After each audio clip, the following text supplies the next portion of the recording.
तो जैसा कि लास्ट एपिसोड में हम लोगों ने देखा था कि कैप्टन इन्हें समझाते हुए कहते हैं कि सावधान हो जाओ, क्योंकि ये जगह किसी पावरफुल बीस्ट और मॉन्स्टर का घर लग रहा है। और उनकी ये बात बिल्कुल सही थी, क्योंकि किन्मो जो कि ऊपर की तरफ छुपा हुआ था, अचानक उसे अपने पीछे एक बहुत बड़ी आंख दिखाई दी, जो कि एक बहुत ही ज्यादा खतरनाक एप टाइटन बीस्ट की है, जो कि इन इंसानों को देखकर अचानक से अपनी जगह पर खड़ा होने लगा। किन्मो जिस चीज को पहाड़ समझ रहा था वो इसी की तो बॉडी है। और इस टाइटन एप बीस्ट को अपने घर बिन बुलाए मेहमान बिल्कुल भी पसंद नहीं, इसलिए वो गुस्से के साथ जोर जोर से धाड़ने लगा था। दूसरी तरफ किन्मो जो कि जैसे तैसे तो उस जगह से उतरकर नीचे पहुंच गया था, लेकिन यहाँ पर वही सिचुएशन हो गई, आगे कुआं पीछे खाई। क्योंकि किन्मो जैसे उस बीच से बचते हुए नीचे की तरफ उतरता है, तभी अचानक वो अपने सामने दोबारा से उन्हीं 5 डिसाइपल्स को देखता है, जो कि तैयार खड़े थे उस पर हमला करने के लिए। लेकिन इससे पहले कि वो कैप्टन यहाँ पर अपनी सोर्ड का इस्तेमाल करते हुए किन्मो पर हमला कर पाता, तभी अचानक वो टाइटन एप बीस्ट फौरन से इन लोगों के बीच में जोर से हाथ मारते हुए इन्हें दोनों को ही एक दूसरे से दूर हटा देता है, जिस इफेक्ट के कारण यहाँ उस कैप्टन के मुंह से तो खून निकल आया, लेकिन दूसरी तरफ किन्मो की बॉडी काफी ज्यादा स्ट्रॉन्ग है, इसलिए उसे ज्यादा इफेक्ट नहीं हुआ। यहाँ तभी अचानक वो लड़की भी फौरन से अपने कैप्टन के पास आकर कहती है कि क्या तुम ठीक हो,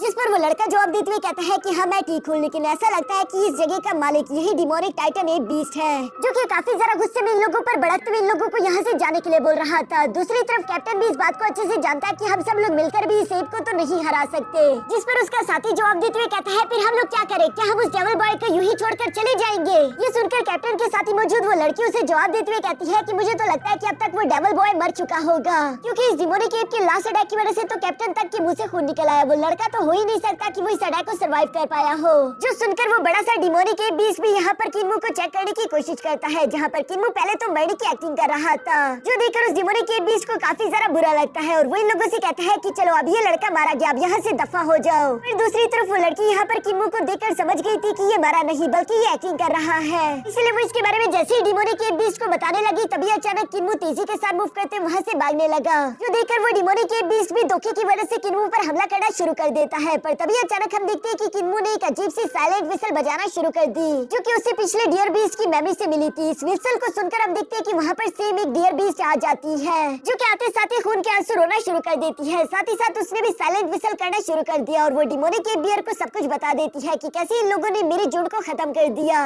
जो बात जानकर तो उस डिमोनिक एप बीस्ट को काफी ज्यादा गुस्सा आ गया था, और वो गुस्से के साथ इन लोगों को घूरने लगा, जिस पर वो वॉरियर्स भी घबराते हुए कहता है कि वो लोग डिजर्व करते थे मरना, और वैसे भी ये सब कुछ उस डेविल बॉय की वजह से हुआ। लेकिन दूसरी तरफ वो डिमोनिक एप बीस्ट कुछ भी सुनने के लिए तैयार नहीं था, और वो फौरन से इन लोगों पर हमला करना शुरू हो जाता है, जहाँ वो सोर्ड सेक्स के डिसाइपल खुद को बचाते हुए कह रहे थे कि जरूर ये उसी लड़के की चाल होगी, शुरू से लेकर अब तक उसने जानबूझकर हमें इस जाल में फंसाया। पहले वो उस झुंड में खुद गया था ताकि हम उन डियर्स को जान से मार डाले, उसके बाद वो इस डिमोनिक एप बीस्ट के पास आ गया ताकि इससे पता चल जाए और ये हम पर हमला कर दे, जो बात असल में कुछ हद तक सच भी थी, क्योंकि किन्मो यही सब प्लान कर रहा था, और साथ ही साथ उसे अब ग्रैनी सी की फिक्र भी होने लगी थी, क्योंकि वो खुद का पीछे इन डिसाइपल से तो छुड़वा चुका, लेकिन अब जल्द से जल्द उसे अपने बाकी के ग्रैंडपास के पास जाना होगा ताकि वो लोग ग्रैनी सी की मदद कर सके। पीछे की तरफ हम देखते हैं कि ग्रैनी सी जो कि उन 5 एल्डर्स के साथ फाइट कर रही थी, उससे उल्टा किन्मो की फिक्र हो रही है, क्योंकि ये 5 एल्डर्स वहाँ से ग्रैनी सी को किन्मो के पीछे जाने भी नहीं दे रहे थे। और अचानक ही हम देखते हैं कि लीडर के हुक्म पर बाकी के चारों ने भी मिलकर वहाँ पर एक powerful sword elemental formation create करना शुरू कर दी,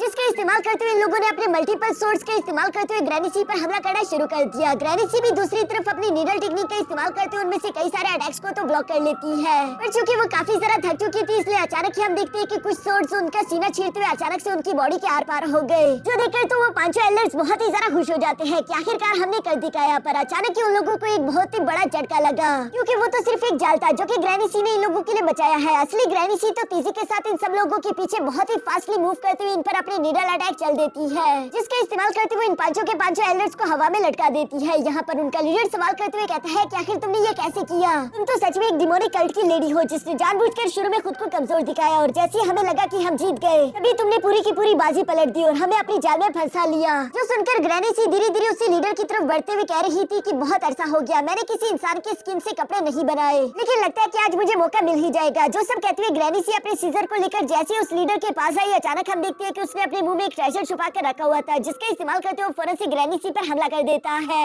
ये ट्रेजर 1000 सोर्ड्स में कन्वर्ट होकर फौरन से ग्रैनी सी पर एक रिवर की तरह अटैक करने लगा, जिस ट्रेजर से कोई भी नहीं बच सकता। इसीलिए वो लीडर खुश होते हुए यहाँ पर ग्रैनी सी से कह रहा था कि अब तक तो तुम्हारा वो डेविल बॉय मर चुका होगा, जल्दी मैं भी तुम्हें उसी तक पहुँचा दूंगा, फिक्र मत करो। जो सुनकर दूसरी तरफ ग्रैनी सी उन 1000 सोर्ड से खुद को बचाने की कोशिश कर रही थी, जबकि ये लीडर इसी तरह इवल्स की तरह हंसता जा रहा है। इसके बाद सीन शिफ्ट होकर दूसरी तरफ यहाँ सोर्ड सेट के उन्हीं 5 डिसाइपल पर आ गया, जो कि उस डिमोनिक एप बीस्ट से खुद को बचाने की हर एक मुमकिन कोशिश कर रहे थे। और जब वो लोग बाकी भागते भागते उस डिमोनिक केप की टेरिटरी से बाहर आ गए तो वो डिमोनिक केप इन लोगों को फॉलो करना बंद कर देता है। ये लोग यहाँ पर अपनी जान बचाकर काफी ज्यादा खुश हो गए, पर साथ ही साथ इन्हें बहुत ही ज्यादा गुस्सा आ रहा था कि एक बच्चे ने इन्हें जाल में फंसा दिया। इसीलिए ये लोग किसी भी हाल में उस बच्चे की जान लेना चाहते हैं। जो सुनकर वो लड़की जवाब देती हुई कहती है कि फिक्र मत करो, वो चाहे जितना मर्जी दूर चला जाए वो हमसे बच नहीं पाएगा, क्योंकि मैंने उस पर अपने मैजिकल सिल्क से टैग किया हुआ है। वो जहाँ पर मर्जी जाए मैं उसे ट्रैक कर लूंगी। और यहाँ पर भी बिल्कुल ऐसे वही लोगों को किन्मू की लोकेशन मिल गई थी, जिसकी वजह से ये लोग एक बार फिर से किन्मू के पीछे रवाना हो गए। दूसरी तरफ किन्मू जो कि भागते भागते उन लोगों से काफी ज्यादा दूर निकल चुका था, वो अपने मन में कह रहा था कि आजकल के लोग कितने कमीने हैं, क्योंकि देखो तो सही मुझे डेविल बुलाने वाले ये शरीफ इंसान कितनी बेरहमी के साथ मासूम डियर बीस्ट का कत्ल कर सकते हैं, जैसे कि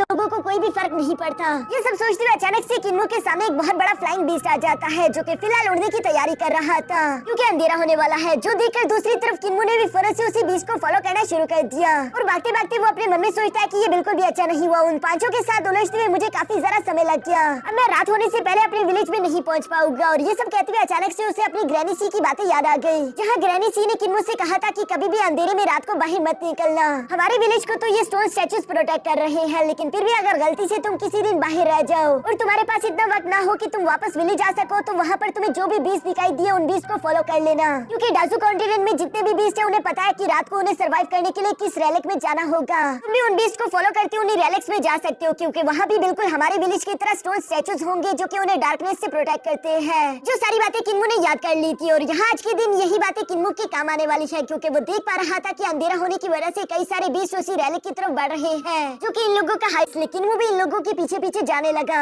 लेकिन यहाँ भागते भागते किन्मू की हालत काफी ज्यादा खराब हो चुकी थी, क्योंकि उसके बोन और ऑर्गन्स काफी बुरी तरीके से डैमेज हो चुके हैं और फिलहाल उसके पास रुकने का भी वक्त नहीं था कि वो रुककर गाइडिंग स्किल का इस्तेमाल करते हुए खुद की वाइटल एनर्जी को इनहेंस कर ले। और इसलिए हम देखते हैं कि किन्मू ने भागते भागते अपने गाइडिंग स्किल का इस्तेमाल करना शुरू कर दिया, जिसकी वजह से उसे एक न्यू चीज पता लगी कि अगर मैं भागते भागते अपने गाइडिंग स्किल का इस्तेमाल करूँ तो मेरी वाइटल एनर्जी 30% ज्यादा तेजी के साथ रिकवर होगी। और साथ ही साथ किन्मू की स्पीड भी पहले से काफी ज्यादा इनहेंस हो जाती है, जो कि स्पीड बढ़ते बढ़ते इतनी ज्यादा हो चुकी थी कि अचानक किन्मू खुद को अपने सोल सी में पाता है, जहाँ उसे अपने सामने एक हिडन ट्रेजर दिखाई दे रहा था। लेकिन किन्मू उस हिडन ट्रेजर तक नहीं पहुँच सकता, क्योंकि साथ ही साथ वहाँ पर एक इनविजिबल वॉल भी थी, जिस पर किन्मू अपनी सारी एनर्जी को इकट्ठा करते हुए पानी की लहर की तरह इस्तेमाल करते हुए हमला करने की कोशिश करता है, लेकिन वो इनविजिबल दीवार टूटने का नाम ही नहीं ले रही थी। इस इनविजिबल दीवार को देखकर किन्मू को काफी ज्यादा हैरानगी हुई। फिर उसे अपने चीफ एल्डर की बात याद आई, जिन्होंने किन्मू को बताया था कि हर एक कल्टिवेटर की बॉडी में टोटल 7 ग्रेट डिवाइन ट्रेजर्स होते हैं, जो कि उसकी बॉडी के अलग अलग पार्ट्स में मौजूद होंगे। इन्हें हासिल करने के लिए सबसे पहले तुम्हें उन वॉल्स को तोड़ना होगा जो कि इसके आसपास मौजूद है। सबसे पहले ग्रेट डिवाइन ट्रेजर को हासिल करने के लिए तुम्हें स्पिरिट एम्ब्रियो वॉल को ब्रेक करना होगा,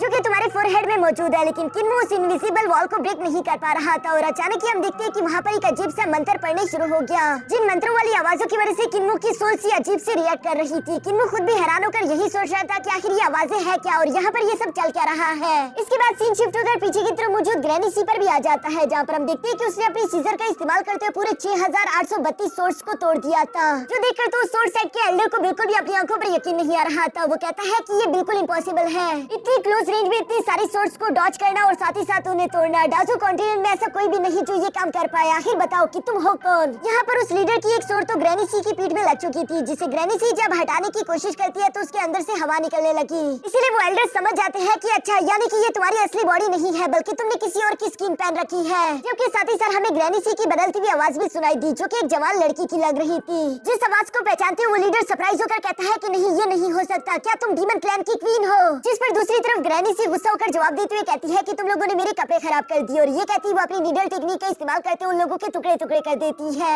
जबकि ये कहने के बाद ग्रैनी सी वहाँ साइड की तरफ देखते हुए कहती है कि चलो बाहर भी आ जाओ और मुझे बताओ कि आखिर तुम कितनी देर से यहाँ पर मौजूद हो, तुमने क्या देखा और क्या सुना। असल में वो तो ग्रैंडपा क्यूजी था, जो कि इस वक्त काफी ज्यादा घबराया हुआ है। वो ग्रैंडपा सी को जवाब देते हुए कहता है कि नहीं नहीं, मैं तो अभी यहाँ पर पहुंचा, मैंने कुछ नहीं सुना। जो सुनकर ग्रैनी सी भी मुस्कुराकर जवाब देते हुए कहती है कि चलो ये तो अच्छा हुआ, अगर तुमने कुछ नहीं सुना तो इसमें तुम्हारी ही भलाई है। दूसरी तरफ ग्रैंडपा क्यूजी भी मुस्कुराते मुस्कुराते ग्रैनी सी के पास आकर कहता है कि बेशक मैंने तुम्हारी बातें तो नहीं सुनी, लेकिन मैंने बहुत अरसे पहले एक कहानी जरूर सुनी थी, डीमन कल्ट के किंग टियानजिन की कहानी, जो कि वैसे तो काफी ज्यादा समझदार था, लेकिन जब वो बूढ़ा हुआ तो उसने कुछ बेवकूफी बड़ी हरकतें करना शुरू कर दी। पहले उसने एक लड़की से शादी करते उसे अपनी डीमन क्वीन बना लिया था, लेकिन वो वहाँ पर रुका नहीं। उसे जैसे एक और और खूबसूरत लड़की दिखी, उसने उससे भी शादी कर ली। और दूसरी रात की शादी को ही उसकी पहली बीवी ने उसे असैसिनेट करवा दिया और उसके डेविल कॉर्ड्स चुरा लिए, जिसके बाद से ही वो डीमन क्वीन लापता है और डीमोनिक सेक्स लगातार उसकी तलाश कर रही है, लेकिन किसी को भी उसके बारे में कोई मालूमात नहीं मिली। ग्रैंडपा क्यूजी की ये सारी बातें सुनकर ग्रैनी सी भी मुस्कुराकर जवाब देती हुई कहती है कि वैसे जब मैं जवान थी तो ऐसी सेम एक कहानी के बारे में मैंने भी सुना था।